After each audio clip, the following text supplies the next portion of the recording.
তো সেদিন বিকালবেলা আমি করছিলাম আমার ভিডিও এডিট, আর আমার ভিডিও এডিট করতে করতে লেগে গিয়েছিল একটু ক্ষুধা। তাই আমি ভাবলাম কিছু বানাবো। তো আমার কাছে ছিল এক প্যাকেট চিপস আর ছিল এক প্যাকেট নুডলস। তো আমি ভাবলাম নুডলস আর চিপস দিয়ে কিছু একটা বানানো যায়। তাই জন্য আমি সর্বপ্রথমে কড়াইয়ে জল গরম করতে দিলাম এবং নুডলসের প্যাকেটটির নুডলসটি বের করলাম এবং সেটি কড়াইয়ের ভিতরে ঢেলে দিলাম। কিছুক্ষণ নুডলসটিকে সিদ্ধ হতে দিলাম।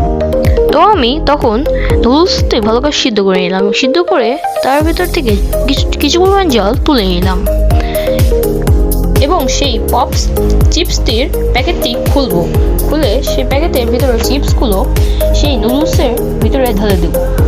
তারপর কিছুক্ষণ সেটিকে একটি ছুরি দ্বারা নাড়াচাড়া দেব। নাড়াচাড়া করার মাধ্যমে সেগুলো সুন্দর করে তার ভিতরে গলে যাবে। তো তারপর নুডলসের সাথে যে প্যাকেটটি পেয়েছিলাম মশলা, সেই প্যাকেটটি আমরা ঢেলে দেবো নুডলসের ভিতরে এবং সেটি সুন্দর করে নাড়াচাড়া দেবো।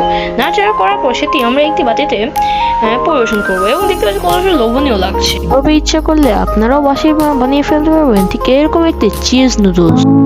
Stay awake for too long, don't go to bed. I'll make a call.